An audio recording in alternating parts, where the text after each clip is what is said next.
7 men sat in a lawyer's office in downtown Chicago on a Tuesday morning in March 1981. None of them knew each other's names. None of them had planned to be there together. They had all received identical letters on the same day, sent by a law firm they'd never heard of, requesting their presence to discuss matters pertaining to a woman named Beth Barry. When they walked into that conference room and saw each other's faces, and then saw the photograph passed around the table, the same photograph each of them had of her, the room went quiet in a way that felt like a held breath before drowning. The man in the corner, David, recognized her immediately. The Beth he knew was 34 years old, with dark hair that fell past her shoulders, with a specific way of laughing that made him feel like he was the only person who understood the joke. She wore his mother's necklace sometimes. She knew the names of his sons, Michael and Christopher, and she had photographs of them in her wallet. She had promised him, 7 years ago in Boston, that she would be his forever. Across from him sat Marcus, a man David had never seen before. Marcus was looking at the same photograph with an expression that David recognized immediately because it mirrored his own. Recognition, possession, disbelief. Marcus's Beth was 34 years old with dark hair, with a specific way of laughing. She wore his late wife's ring on a chain around her neck. She knew the name of his daughter, Sophie, and had photographs of her in a wallet. She had promised him, in Philadelphia, that she would never leave. By the time the lawyer began speaking, 6 other men had reached the same conclusion. 7 versions of the same woman. 7 identical promises. 7 separate lives, each one built with such detail, such commitment, such absolute conviction that she belonged to only him, that the initial shock gave way to something deeper and more disturbing. Not just that she had lied, but that she had constructed the lie so perfectly that each man had genuinely believed in her exclusivity. Each man had felt chosen. This is not a story about a woman who set out to deceive 7 men for money. This is a story about what happens when identity itself becomes so fractured that a person can believe in 7 different realities simultaneously. This is about 7 men who discovered that the woman they loved was not performing for them. She was fragmenting in front of them, so completely that each fragment genuinely believed it was the authentic self. To understand Beth, you have to understand her childhood. She was born in 1947 in a small town in upstate New York, to a mother who valued perfection above all else, and a father who valued compliance. Her mother, Catherine, was a woman who had sacrificed her own ambitions to become the perfect wife, and she had internalized the belief that love was earned through flawlessness. Her father, Robert, was a man who had sacrificed his emotional complexity to become the perfect provider, and he had internalized the belief that love was expressed through control. Beth was caught between them. At age 6, she learned to read her mother's disappointment in the set of her jaw, and to adjust her behavior accordingly. By age 8, she had learned to read her father's anger in the tone of his voice and to become smaller, quieter, more accommodating. By age 12, she had stopped trying to be one consistent person. It was too exhausting. It was too impossible. Instead, she developed the ability to become whoever the room needed her to be. With her mother, she was accomplished, driven, organized. She kept her room immaculate. She brought home straight A's. She wore the clothes her mother had chosen. With her father, she was soft, compliant, nurturing. She asked him about his day with genuine interest. She helped with dinner without being asked. She made him feel needed and important. The problem was that these 2 versions of her contradicted each other so completely that holding them both in consciousness felt like psychological torture. So her mind made a choice. It stopped trying to integrate them. Instead, it compartmentalized. She became Beth for mother and Beth for father, and in the space between these 2 Beths, a terrifying truth emerged. There was no central Beth at all. There was no core self underneath the performances. There was only the performances themselves. By 16, she had added more versions of herself. Beth for school was intellectual, articulate, slightly aloof. Beth for friends was fun, spontaneous, emotionally available in a way that felt almost reckless. Beth for boys was vulnerable, needy, desperate to be understood and protected. Each version existed in its own compartment. Each version believed it was the real one. And the original Beth, if such a thing ever existed, had fragmented so completely that she could no longer access a coherent sense of self. She left home at 18. She told her parents she was going to college in Boston. She did go to Boston, but only for the first 3 months. Then she disappeared into a life her parents had never heard about. This wasn't a deliberate deception. She was simply becoming someone new, and in the psychological economy of her fractured mind, becoming someone new meant leaving the old version of herself behind completely. In Boston, she met David Hartwell at a bookstore in November 1972. He was standing in the poetry section looking lost, and she could read his loneliness the way other people read weather. He was 41 years old. His marriage had ended 2 years before. His ex-wife had custody of his 2 sons. He was living in a basement apartment that smelled like mold and regret. He was the kind of lonely that seemed permanent. Beth became the woman David needed her to be with such precision, such absolute commitment, that David never questioned whether she was real. She was interested in poetry because he was interested in poetry. She loved his sons because he loved his sons. She understood his guilt about the divorce without him having to explain it, because she had somehow intuited that guilt was the structure holding him together, the thing that made his suffering meaningful. She promised him that she would never leave him the way his wife had left him. She promised him that his love would not be wasted on her. She meant every word. They built a life together in Boston. She moved into his apartment. She helped him refinish the living room. She attended his visitations with his sons, and she was everything those boys needed. A woman who could be a mother without replacing their mother, who could be present without demanding to be central. She was so good at this that David's ex-wife actually approved of her. She was so good at this that David's sons called her by her first name and genuinely seemed to look forward to seeing her. For 3 months, Beth lived this life completely. She was not performing being happy with David. She was genuinely happy with David because in this compartment of her mind, this was the only life she had ever had. This was the only version of herself that existed.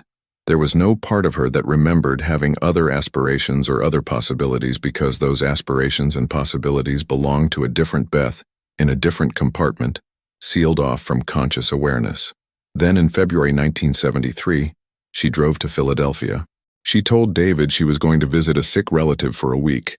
This was not a conscious lie. In her fractured mind, there was a week in February where a sick relative required her attention, and this was as real as anything else about her life in Boston. When she arrived in Philadelphia, she checked into a small hotel and spent 2 days sitting on the bed, not doing anything, experiencing what she would later describe as a profound sense of coming home to a place she'd never been. On the 3rd day, she went to a support group for recently widowed parents. She had no clear reason for going.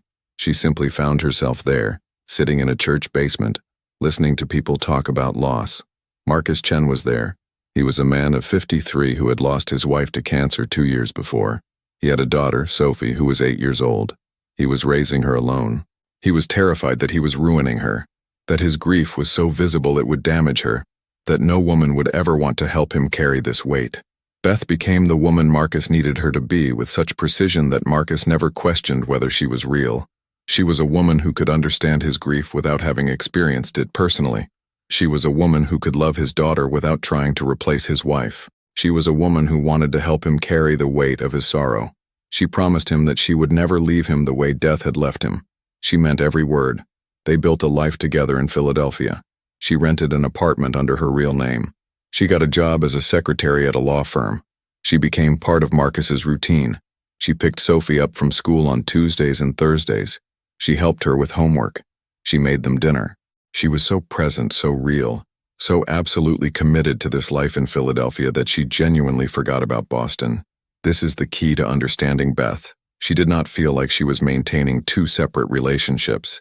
She did not feel like she was lying to either man. In the compartmentalized architecture of her fractured mind, these were 2 completely separate realities. Boston existed in one sealed chamber. Philadelphia existed in another.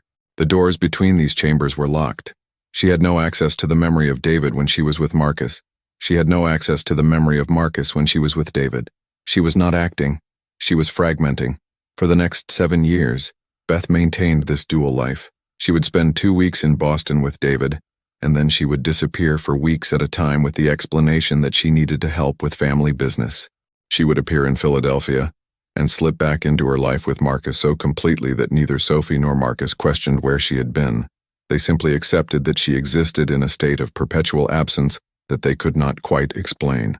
But during these 7 years, the architecture of her fragmentation was beginning to show cracks. In 1975, a man named Thomas approached her at a coffee shop in New York City. She had gone there for what she believed was a one-day business trip for her law firm job. She was sitting alone, looking lost, and Thomas recognized something in her face that he needed. She was, he thought, a woman who understood loneliness. She was a woman who had never quite belonged anywhere. She was a woman who might understand him. Thomas was 38 years old. He had never been married. He was a freelance photographer who spent his time documenting the lives of people he encountered. He had a specific kind of loneliness that came from being an observer of life, rather than a participant in it. He had always believed that he was incapable of being truly loved because he was too introspective, too detached, too much in his own head. Beth became the woman Thomas needed her to be with such precision that Thomas never questioned whether she was real. She was a woman who could appreciate his art without trying to change him. She was a woman who understood his need for solitude. She was a woman who could be present without demanding presence in return. She promised him that she would be his muse, his inspiration, the reason his photographs had meaning.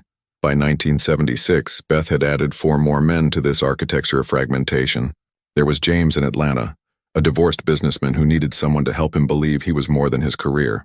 There was Raymond in San Francisco, a man recovering from addiction who needed someone to help him believe he could be loved despite his flaws. There was Walter in Chicago, a college professor who needed someone to help him believe his intellectual pursuits mattered. And there was Paul in Miami, a man grieving the loss of his own father who needed someone to help him believe that loss did not have to be permanent. In each city, Beth lived a complete life. In each city, she had a job, an apartment, a routine. In each city, she was known by co-workers, by neighbors, by shopkeepers. She was not a ghost moving between cities. She was a person in each place. And the fact that she was a person in 7 different places simultaneously never registered as impossible in her compartmentalized mind, because her mind had stopped treating these places as part of the same reality. The contradictions began small.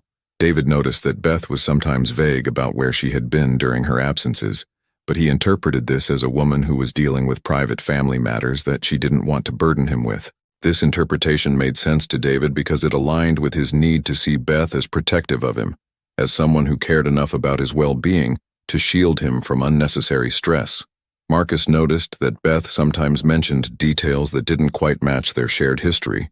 She would reference a conversation they'd never had, or remember a trip they'd never taken, but he interpreted these moments as simple memory lapses that happened to everyone.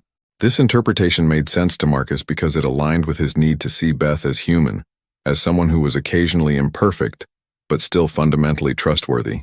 Each man, in his compartment, developed an explanation for the contradictions that reinforced his version of Beth rather than challenging it. Each man's mind worked to protect the narrative he had constructed about who she was and what she meant to him. By 1979, Beth's mental architecture was beginning to deteriorate. The compartments were no longer sealed. Information was bleeding through. She would be talking to James about a concert she'd attended, and she would accidentally reference a detail from a concert she had attended with Thomas. She would be in Walter's apartment in Chicago, and she would feel a phantom ache from the life she was living in Boston, as if her body remembered being in 2 places at once. She began experiencing what she would later describe as moments of profound disorientation. She would wake up in an apartment that she suddenly could not identify as hers. She would see a photograph of a child and have no memory of which man was that child's father. She would dial a phone number and be shocked to hear a voice that she had not heard in weeks. That voice belonging to a version of herself that existed in another sealed chamber. The fracturing was accelerating. The compartments were breaking down. And the central Beth, the original self that had fragmented in childhood, was nowhere to be found, because there had never been a central Beth to begin with. There had only ever been fragments. In early 1981, Beth made a decision that she did not fully understand at the time. She decided to become honest, or rather, she decided that she could no longer maintain the lies. But the problem was that she did not experience her lives as lies. She experienced them as separate truths. So when she decided to become honest, what she was really doing was fracturing further, allowing different versions of herself to make different decisions about disclosure, about confession, about accountability. She sent letters to each man, or rather, different versions of her sent letters to different men. One version of Beth, the Beth in Chicago, decided that all 7 men should know about each other. She contacted a lawyer. She requested that he arrange a meeting. She told the lawyer that she had done something terrible and that she needed to face it. Another version of Beth, the Beth in Boston, wrote a letter to David confessing that she had been unfaithful, that she had been seeing someone else, that she was deeply sorry and that she understood if he could not forgive her. This letter made sense from the compartment where David existed. In this compartment, there was only one other person, a vague figure who represented the betrayal of their bond. A third version of Beth, the Beth in Philadelphia, wrote no letter. She simply disappeared from Marcus's life, leaving no explanation, no goodbye, nothing but absence. This version of Beth could not articulate what she had done because to do so would be to acknowledge that the compartment was breaking down, that the reality she had constructed was a lie. She could not afford that knowledge. By the time the lawyer's letter arrived in each man's mailbox, Beth had stopped trying to maintain the fiction that she was a singular person. She had stopped trying to be present in all 7 cities. She had, in the last weeks before the meeting was arranged, retreated into a kind of catatonia, where she sat alone in a hotel room in Chicago and tried to understand which of the 7 versions of herself was the real one. David received the letter and felt his world collapse. He had spent 9 years building a life with Beth, and suddenly that life was revealed to be a fiction. He did not immediately understand that the fiction had 7 versions. He did not immediately understand that his version was not special. He simply knew that his Beth, his exclusive Beth, his forever Beth, had betrayed him in the deepest way possible. Marcus received the letter and experienced something similar. Sophie asked where Beth had gone, and Marcus had no answer to give her. He had promised Sophie that Beth would stay, and he had been wrong. James received the letter and felt a specific kind of betrayal that men who have been in love with women who never quite belong to them know well. He had always felt like there was a part of Beth that was unreachable, but he had interpreted this as a form of mystique, a kind of attractive distance that made her more interesting. Now he understood that the distance was not attractive. It was absence. She had been absent even when she was present. Raymond received the letter and felt a different kind of pain. He had believed that Beth loved him not despite his flaws, but because of them, that she understood addiction and recovery in a way that suggested she had suffered similar struggles. Now he understood that she had not understood him at all. She had simply been a fragment of fragmentation reflecting back his own fragmentation, and he had mistaken this mirror for genuine connection. Walter received the letter and felt the intellectual horror of a man who prided himself on observation, realizing that he had observed nothing. He had been a man studying the texture of life, and he had missed the obvious. He had not been in a relationship with a woman. He had been in a relationship with an absence shaped like a woman. Paul received the letter and felt the grief of loss renewed. He had believed that Beth represented healing, that she was a proof that loss could be survived. Now he understood that she was not proof of anything. She was simply a woman who was as broken as he was, and they had built a relationship on the foundation of mutual delusion. When these 7 men entered the conference room in Chicago on a Tuesday morning in March 1981, they entered as men who had been living in separate realities. They entered believing they were the only ones. They entered believing their pain was unique. And then they saw each other, and they understood that their pain was not unique. It was common. It was systematic. And the woman they had all loved had not been deceiving them out of malice. She had been fragmenting in front of them, so completely, that she had genuinely believed each of them was the only one. The lawyer explained the situation in clinical terms. A woman named Beth Barry had established simultaneous romantic relationships with 7 men across 7 cities over a 9-year period. She had made promises to each man that she would be faithful, exclusive, permanent. She had made financial commitments. She had made parenting commitments. She had made emotional commitments. And she had kept all of these commitments simultaneously while maintaining the belief in each separate context that her commitment was exclusive and whole. The lawyer explained that Beth had requested this meeting. She wanted to face the men whose lives she had fractured. She wanted to explain what she had done. She wanted them to understand. What the lawyer did not explain, what the lawyer could not explain, was that Beth herself did not understand. She had not been operating from a place of conscious deception. She had been operating from a place of such profound psychological fragmentation that her mind had created 7 separate chambers of consciousness, each one sealed off from the others, each one absolutely real. When Beth entered the conference room, she looked smaller than all of them. She was 34 years old, but she looked 40. She was wearing the same dark hair and the same style that each man had seen countless times. But now, surrounded by all of them simultaneously, the hair seemed like a costume, like a detail that proved none of them had really known her at all. She sat down at the head of the table. She did not look at any of the men directly. She looked at the space between them, the space where her fractured self was attempting to cohere, to become one person, to face the consequences of being 7 people simultaneously. "I don't know how to explain," she said. And then, crucially, she paused. Because in that pause, something shifted. In that pause, the different versions of Beth began to speak simultaneously, and the 7 men watched in real time as they witnessed her fragmentation. To David, she said, "I am so sorry for betraying you. You deserved someone whole. You deserved someone who could belong to you completely." To Marcus, she said, "I loved you and Sophie in a way that was real. I did not know I was also loving someone else." To James, she said, "I could not be what you needed me to be because I did not know how to be anything at all." To Raymond, she said, "I saw your addiction and I recognized it in myself. I was addicted to fragmentation." To Walter, she said, "You tried to understand me through observation, but you were observing an absence. There was nothing to understand." To Paul, she said, "I wanted to prove that grief could transform into love. I proved instead that grief could transform into more fragmentation." To all of them, she said, "I did not know I was lying because I did not know I was a singular person. I thought I was 7 different truths." And in that moment, the 7 men understood something that transcended blame. They understood that they had not been deceived by a woman. They had been fractured by a woman who was herself so fractured that she could not help but fragment everyone who loved her. But here is where the story breaks open in a way that changes everything. Here is where the turnaround begins.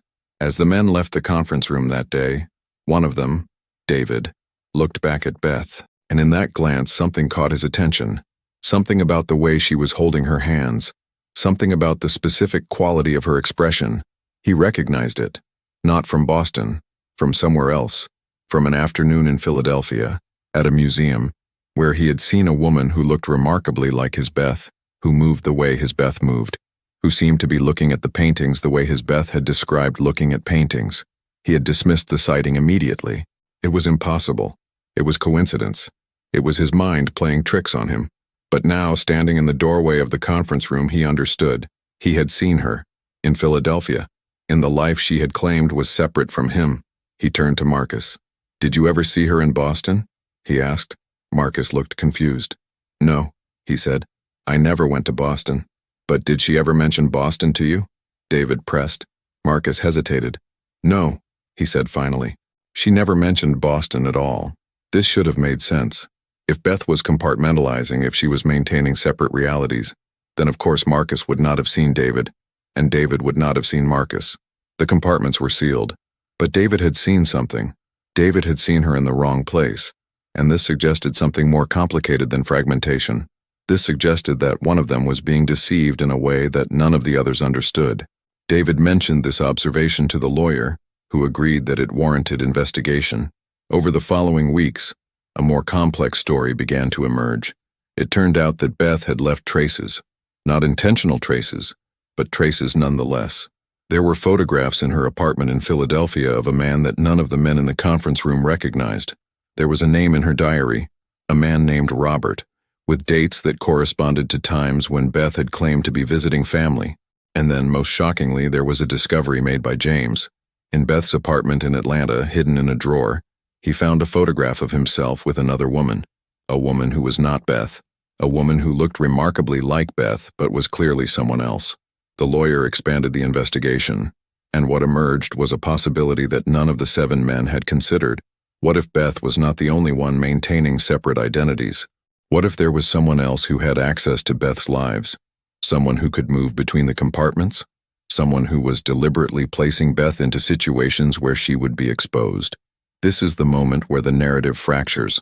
This is the moment where what the 7 men believed to be a story about one woman's fragmentation becomes a story about deliberate orchestration, because it turned out that Beth had a sister, a twin sister actually, though they had been raised separately after a custody dispute in their childhood, a sister who had never told Beth that she existed, a sister who had been watching Beth's fractured life from a distance for years, and who had decided that the only way to make Beth whole was to shatter her completely.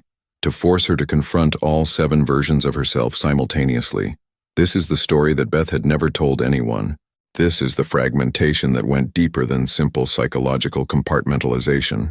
This is the secret that explained everything. But now, the 7 men had to ask themselves a more difficult question. If Beth had been manipulated by her sister, if her fragmentation had been orchestrated, if her deception had been enabled by someone else's deliberate intervention, what did that make her? Was she a victim? Was she still responsible? Or was she something more complex than either of those categories could contain? And as they asked themselves these questions, they realized that the woman they had thought they loved, the woman they had thought had deceived them, was not the woman who had done the deceiving at all. They had been victims not of Beth, but of Beth's sister. They had been chosen, targeted, positioned, and played out like chess pieces in a game of psychological manipulation that extended far beyond the scope of simple romantic deception. The sister's motivation became clear only later. She had believed that the only way to save Beth was to destroy her. She had believed that fracturing Beth completely would force Beth to either heal or break. She had believed that the other 6 men were acceptable collateral damage in this psychological experiment. This is what the 7 men discovered. They had not been victims of a woman who was fragmenting. They had been victims of a woman who was targeting her own sister through the mechanism of those she loved. They had been instruments in a psychological horror so profound that it transcended the category of deception entirely. What they had experienced was not love. What they had experienced was orchestrated victimization wrapped in the language of love. What they had believed to be 6 tragic romances had actually been components of a single calculated act of psychological violence. The 7 men had entered the conference room expecting to confront a woman who had betrayed them. They left with the understanding that they had been betrayed not by Beth, but by someone far more sophisticated, someone who understood fragmentation so completely that she could engineer it, deploy it, weaponize it. And Beth, sitting in that conference room, listening to the lawyer explain this new understanding, finally fractured completely. All 7 chambers of consciousness collapsed simultaneously. All 7 versions of herself converged into a single, unified understanding of what had been done to her. And in that convergence, the question of who had deceived whom became impossible to answer. Was Beth deceiving the 7 men, or had Beth's sister deceived all 8 of them? Was Beth the manipulator, or was she the most profound victim of all, the woman who had been deliberately fragmented by someone who claimed to love her? These are the questions that the 7 men carry with them still. These are the questions that haunt them more profoundly than any simple betrayal ever could, because they have come to understand that sometimes deception is so complete, so layered, so psychologically sophisticated, that it transcends the category of deception entirely. Sometimes what looks like one person lying to 7 others is actually one person lying to herself, while being systematically destroyed by someone who was lying to all of them. This is the story of Beth Barry. This is the story of 7 men who believed they had been deceived. This is the story of a woman who had been so completely fragmented that she could not tell the difference between her own lies and the lies that had been constructed around her. This is the story of what happens when psychology becomes so sophisticated, so layered, so profoundly complex, that human consciousness itself becomes a kind of deception. And if you're listening to this story and you believe you understand it, if you believe you know who the victim was and who the perpetrator was, then I invite you to reconsider, because the truth of this story is not a simple one. The truth is that sometimes the deepest deception is not the lie that is told. It is the fragmentation that prevents a person from knowing which version of themselves is real. If you've experienced something similar in your own life, if you've wondered whether you were being deceived or whether you were deceiving yourself, if you've felt the ground beneath your certainty shift, I want to know. I want to hear from you. This is why we tell these stories. Not to sensationalize suffering, but to understand the contours of human fragmentation. Not to judge, but to comprehend. You can reach out to us at velvettraps@gmail.com. Tell us your story.